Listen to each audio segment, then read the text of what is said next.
साहित्यामध्ये सर्वप्रथम हळद, कुंकू, अक्षदा लागणार आहेत।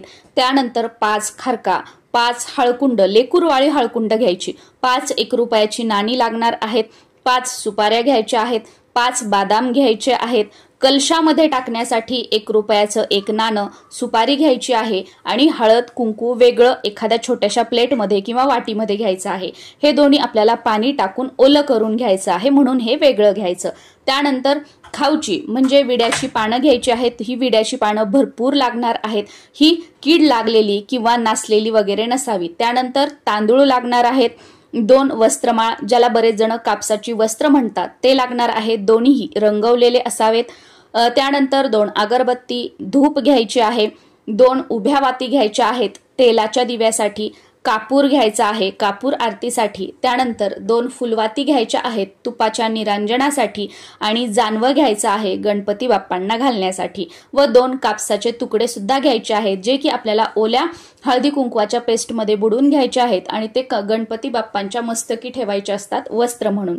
त्यानंतर तेलाच्या दिव्यासाठी तेल लागणार आहे, तुपाच्या निरांजनासाठी तूप लागणार आहे। शुद्ध गाईचं तूप असेल तर अतिशय उत्तम, गाईचं तूप नसेल तर म्हशीचं तूप घ्या, त्यामध्ये चिमूटभर हळद टाका।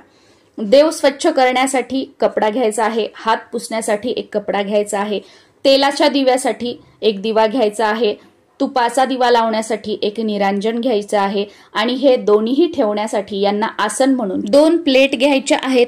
देवघरातील गणपती बाप्पांची मूर्ती किंवा गणपती स्वरूप सुपारीची स्थापना केल्यानंतर त्यांना नैवेद्य दाखवण्यासाठी गुळ खोबरं घ्यायचं आहे, तो नैवेद्य ठेवण्यासाठी वाटी, अभिषेकासाठी पंचामृत, स्वच्छ पाणी, अगरबत्ती लावण्यासाठी अगरबत्ती स्टँड, त्यानंतर घंटी व धूप आरती करण्यासाठी किंवा धूप लावण्यासाठी धूपदाणी घ्यायची आहे। नैवेद्य दाखवून झाल्यानंतर बाप्पांसमोर पाणी ठेवण्यासाठी 1 पाण्याने भरलेला गडू घ्यायचा आहे।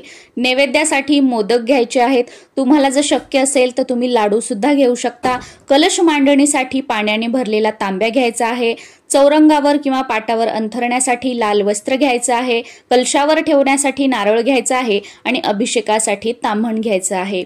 फुलं, दुर्वा, हार घ्यायचा आहे आणि 5 फळं सुद्धा आवर्जून घ्यायची आहेत।